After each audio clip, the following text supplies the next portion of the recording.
आप देख रहे हैं आज तक, आपके साथ हूं मैं नेहा बातम। इस वक्त की बड़ी खबर आपको बता दें, अंग्रेजी अखबार मेल टुडे के मुताबिक मुख्यमंत्री केजरीवाल को प्रधान सचिव राजेंद्र कुमार के खिलाफ भ्रष्टाचार की शिकायत भेजी गई थी। भ्रष्टाचार के खिलाफ काम करने वाली अंतर्राष्ट्रीय एजेंसी ट्रांसपेरेंसी इंटरनेशनल की भारतीय इकाई ने दिल्ली के मुख्यमंत्री को प्रधान सचिव राजेंद्र कुमार के भ्रष्टाचार मामले में चेतावनी दी थी और इसके लिए संस्था ने इसी साल मई में मुख्यमंत्री को पत्र भी लिखा था, लेकिन मुख्यमंत्री दफ्तर की तरफ से इस बारे में संस्था को कोई जवाब नहीं भेजा गया। अंग्रेजी अखबार मेल टुडे के पास वो चिट्ठी भी है जिसमें इसका जिक्र है। संस्था ने प्रधान सचिव के बारे में जानकारी वाली ये चिट्ठी राष्ट्रपति प्रणब मुखर्जी, प्रधानमंत्री नरेंद्र मोदी, उप राज्यपाल नजीब जंग और सीवीसी को भेजी थी। चिट्ठी में राजेंद्र कुमार के खिलाफ आय से अधिक संपत्ति और भ्रष्टाचार की शिकायतों के बारे में मुख्यमंत्री केजरीवाल से हस्तक्षेप की गुजारिश की गई।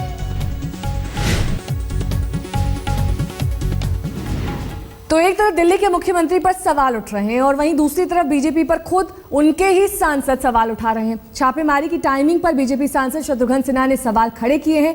ट्वीट कर शत्रुघ्न सिन्हा ने कहा कि प्रधानमंत्री मोदी पर सीएम केजरीवाल के बयान की भाषा का समर्थन नहीं किया जा सकता है, लेकिन जरूरी है कि क्यों और कैसे उन्होंने ऐसी शुरुआत की। ट्वीट में शत्रुघ्न सिन्हा ने कहा कि राजनीति में टाइमिंग सबसे बड़ी चीज होती है।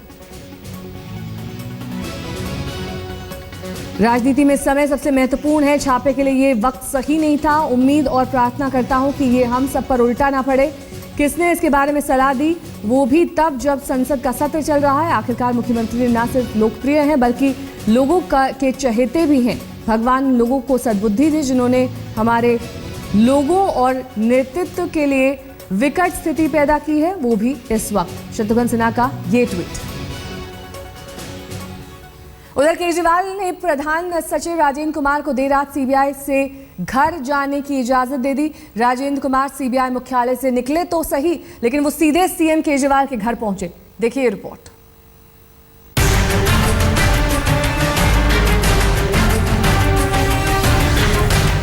करीब 2.5 घंटे की पूछताछ के बाद दिल्ली के मुख्यमंत्री के प्रधान सचिव राजेंद्र कुमार की घर वापसी हो गई। पूछताछ के बाद सीबीआई ने केजरीवाल सरकार के सीनियर आईएएस को घर जाने की इजाजत दे दी है। राजेंद्र कुमार करीब 12 बजे घर पहुंचे। राजेंद्र के साथ उनकी पत्नी भी मौजूद थी। हालांकि उन्होंने मीडिया से दूरी बनाए रखी, बिना बात किए घर में दाखिल हो गए। हालांकि दिलचस्प ये रहा कि सीबीआई दफ्तर से छूटते ही केजरीवाल के बाबू राजेंद्र कुमार सीधे मुख्यमंत्री आवास 6 फ्लैग स्टाफ रोड पहुंचे। केजरीवाल से उनकी मुलाकात पूरे 1.5 घंटे तक चली। जाहिर है राजेंद्र कुमार से सीएम केजरीवाल सीबीआई की हर छोटी बड़ी जानकारी ले रहे होंगे।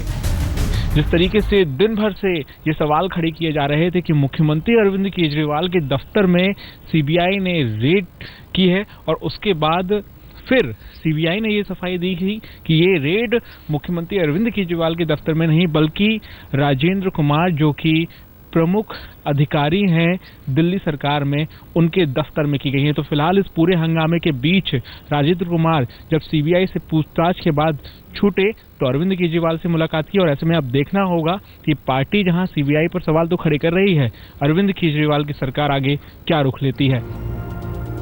सूत्र बता रहे हैं कि सीबीआई राजेंद्र कुमार को फिर से पूछताछ के लिए बुला सकती है। इससे पहले सीबीआई ने दिल्ली सचिवालय में और राजेंद्र कुमार के घर पर छापेमारी की थी। अभी तक मिली जानकारी के अनुसार राजेंद्र कुमार के घर से कुछ दस्तावेज के अलावा 3 लाख मूल्य की विदेशी करेंसी मिली है।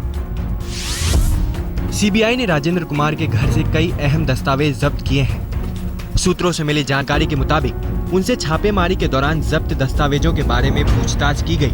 राजेंद्र कुमार ने सीबीआई को अपने घर से बरामद कैश और विदेशी मुद्रा के स्रोत के बारे में भी जानकारी दी। इनमें राजेंद्र कुमार की अचल संपत्ति से जुड़े कागजात भी हैं। बताया जा रहा है कि राजेंद्र कुमार ने संपत्तियों को वैध तरीकों से खरीद फरोख्त की बात कही। माना जा रहा है कि सीबीआई जब्त दस्तावेजों की पड़ताल करने के बाद एक बार फिर राजेंद्र कुमार से पूछताछ कर सकती है। राजेंद्र कुमार के वकील एचएस फुल्का का दावा है कि वो सीबीआई से जांच में सहयोग कर रहे हैं, सीबीआई के सवालों का जवाब दे रहे हैं। राजेंद्र कुमार पर निजी कंपनियों को लाभ पहुंचाने का आरोप है। छापेमारी में उनके घर से 3 लाख रुपए की विदेशी मुद्रा और 2,40,000 कैश बरामद हुए हैं। साथ ही 3 अचल संपत्तियों के कागजात भी मिले हैं। उन पर आरोप है कि वो पिछले 5 सालों में जिस भी पद पर आसीन रहे, उसका फायदा उठाते हुए उन्होंने निजी कंपनियों को लाभ पहुंचाया। हालांकि केजरीवाल ने अपने चहेते अफसर पर हाथ डालने की सीबीआई की कार्रवाई को अपनी निजी तौहीन माना। केजरीवाल का आरोप है कि राजेंद्र कुमार के बहाने दरअसल उन्हें घेरने की तैयारी है। आदिर खान के साथ पंकज जैन, दिल्ली आज तक। दिल्ली के मुख्यमंत्री अरविंद केजरीवाल ने सरकार को 2 मोर्चों पर घेरा है। सबसे पहले उन्होंने इस छापे को बदले की कार्रवाई बता दिया, तो वहीं दूसरी तरफ छापे की वजह अरुण जेटली को डीडीसीए के मामले में बचाने की बात कहकर नया पासा फेंका।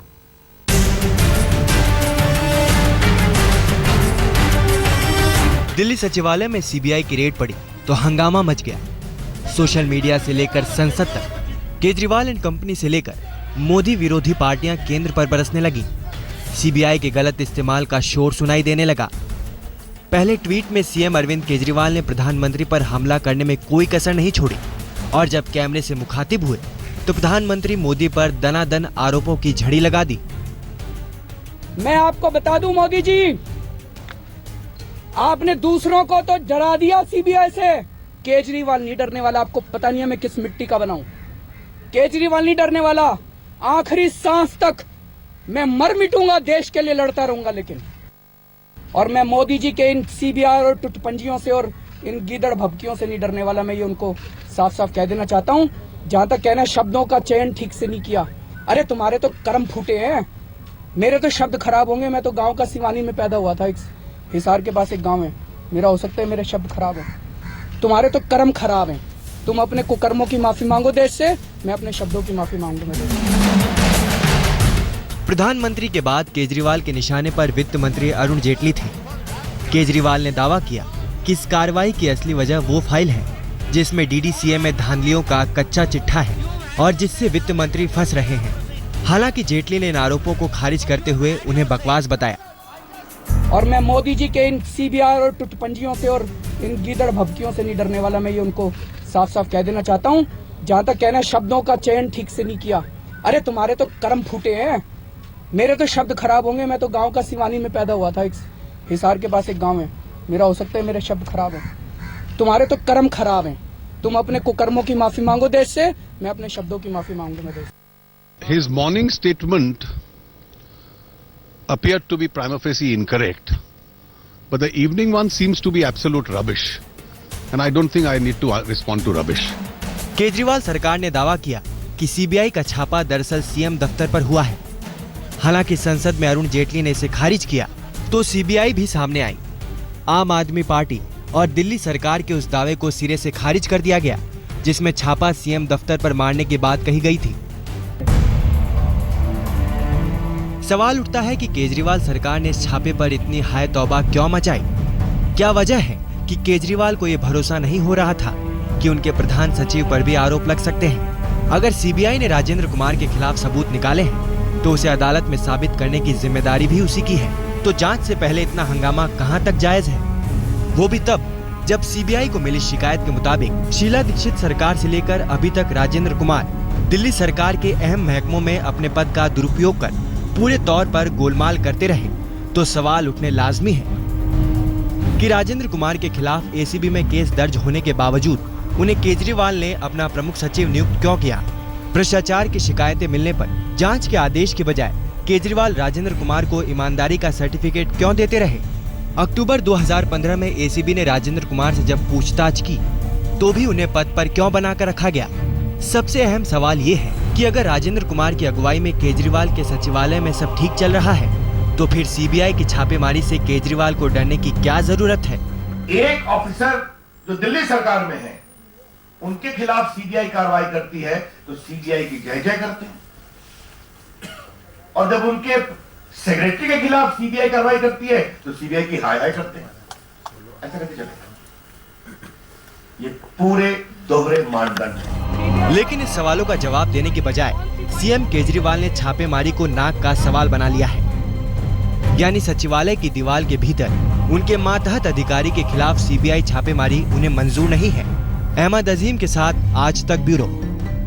मोदी सरकार के खिलाफ इस जंग में केजरीवाल के खिलाफ गैर बीजेपी शासित सूबों के सीएम भी कूद पड़े। शिवराज सिंह और वसुंधरा राजे पर लगे आरोपों की मिसालें दी गईं, लेकिन आरोप प्रत्यारोप में सार्वजनिक शिष्टाचार की लक्ष्मण रेखा भी टूटती दिखाई दी।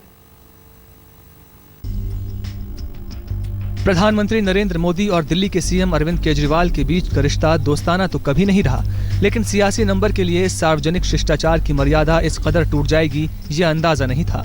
करप्शन के आरोप में अपने प्रधान सचिव राजेंद्र कुमार के 14 ठिकानों पर सीबीआई के छापे से नाराज केजरीवाल ने देश के प्रधानमंत्री के खिलाफ ऐसे शब्दों का इस्तेमाल कर दिया जिसने एक बार फिर सियासत में मर्यादा के गिरते स्तर को लेकर चिंताएं बढ़ा दी हैं।